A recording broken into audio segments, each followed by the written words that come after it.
Ešte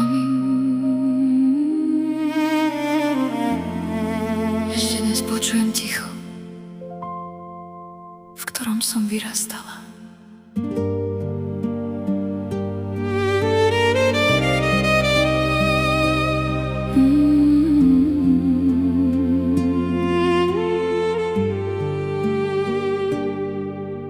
Od malička som hľadala tvoje oči, čakala som, že raz prídeš po mňa. Každý deň som verila o trochu viac, že ma vezmeš domov za ruku. Nechcela som hračky ani bohatstvo, len tvoje objatie Pred spaním počuť slova, moje dievčatko, a cítiť, že patrím k tebe. Keď prišli prázdniny, vracala som sa medzi deti vonku. Smiali sa mi, že som z detského domova, že nemám mamu ani otca.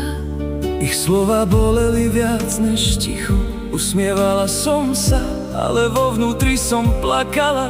Každý večer som sa pýtala Boha, prečo práve ja?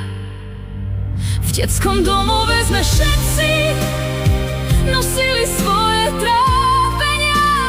Každé dieťa malo svoj príbeh, ukrytý v malých očiach.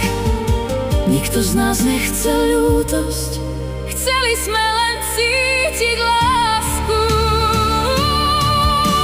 Mami, prečo si o mňa nebojovala? Prečo si ma nechala tak ďaleko? Ja som nechcela celý svet, ja som chcela iba teba. Jeden bosk na dobrú noc, jedno pohľadenie vlasov, jedno ľúbim ťa. To bolo celé moje detstvo. Tety boli naše svetlo, keď sme plakali, objali nás. Učili nás veriť, odpúšťať, variť, smiať sa aj po slzách. Dali nám to, čo sme doma nikdy nespoznali. Ich láskavé ruky liečili naše malé srdcia. Keď som spoznal tvoju bolesť, pochopil som tvoje ticho.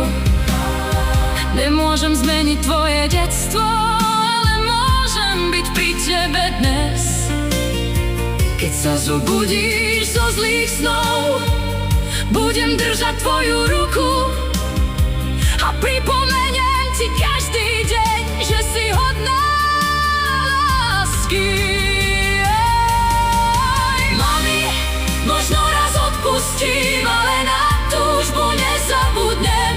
Dievčatko vo mne ťa bude vždy hľadať. No dnes už viem, čo znamená domov. Nie sú to múry ani strecha.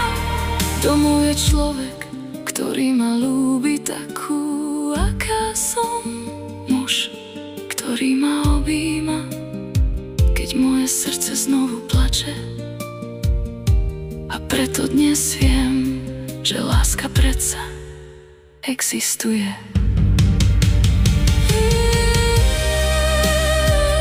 Malé dievčatko vo mne už nie je samo, lebo konečne našlo